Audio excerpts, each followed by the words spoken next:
Hello and welcome to the next update for A World of Ice and Fire. So version 10 has been in development for almost a year now, and there's been lots of adjustments, lots of things added and lots of stuff to get through. But first, and I promise I'll be quick, I just want to introduce a game I've been developing myself for the last several years. So here you can see the top right hand corner, SpaceSlog, and I've added a couple of buttons with links here if you have WSE2 installed, which I would highly recommend for this modification, by the way. The first link will take you to Steam, where you can wishlist the game.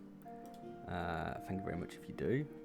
And the second link will take you to the Epic Game Store, where you can actually purchase the game. They do offer a 20% back on any purchases, which can then be spent on other games in the Epic Game Store, so it does actually work out to be quite a good deal.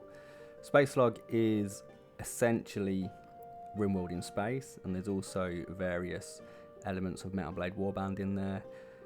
If you imagine Warband with RimWorld type mechanics, just you don't control one character. It's basically like the strategy type game like RimWorld.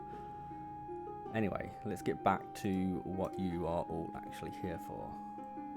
We've decided to release version 10 on the 23rd of May, which is next Friday. The main reason for that is Fallen Lord has funded a competition and we want as many people as possible to be able to get involved. Speaking of which, I'll go through that now. So you will be required to find and obtain Bright Raw whilst recording yourself doing this. That video will need to be sent to Fallen Lord on Discord, where he will analyse all applicants and announce the winner over on our own A World of Ice and Fire Discord. There are a few stipulations that he has outlined. So anyone participating should not have been banned from the Discord or any of our socials before. Your video should show the entire length of you finding and collecting the sword. You must also show the settings used, which must be the normal default settings, so this is full realism. You must also show these settings before you obtain the sword. Obviously, I guess it goes without saying, but no cheating, which includes altering any of your character's stats or importing your character. The prize fund for this is $1,000, which will all go to the winner. So good luck and happy hunting. So with that out of the way, we can now take a look at some of the improvements and new features of version 10. So there is a changelog which is posted on our wiki, and I'll post a link to that down below, which you can peruse yourself if you want to. I'm not going to go through the whole changelog, as that would take way too much time, so I'll just try and pick out some of the main highlights and features from the update. So finally, Battle of the Bastards has been implemented, so now you can actually get involved and decide the fate of the North. Several new quests have been added. This includes the Bandit King, a Ballad of Sea and Serpents, and the Damned. There's been various new locations added, some of which you will need to find. Others include a pirate camp where you can do pirate things. Some new highly requested features, gameplay features, have also been added, such as body sliding. This is where you can change to other troops once your character is dead in battle.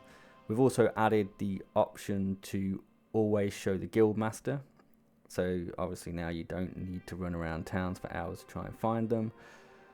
The find item menu has been added back if you are using WSE2. This was removed previously because it would cause a lot of issues with the native build of the game due to memory issues and stuff. So this has mostly been rectified if you use WSE2. If you use native, then this is still not available. Poison arrows actually work now correctly, and wildfire has seen a large buff. Wildfire now also affects more than one target. Various new upgrade options have been added to towns, castles and villages. This expands what was already there as well. We've had lots of new items been added. Fallen Lord purchased some of the new items from A Clash of Kings, and this includes Jorah Mormont's armour, the Lord of Bones armour and helmet, and several others. New items for Fen has been created and added, and then also Bright Raw has been added, and several others. Myr has been added as a starting faction choice, and with that comes some new troops for them. And in fact, many new troops have been added to the mod, which you can check the changelog for that, because there's way too many for me to list. You can also check out the changes to the current troops there as well, which there's been lots of balance adjustments. On top of all this, there's new events, new NPCs, fishing improvements, new wandering NPCs, lots of new mercenary parties that you can recruit and fight. Players would sometimes have issues with marshals not following them, so this is due to the map being so much larger than native. So we've increased the time and the radius for them to follow.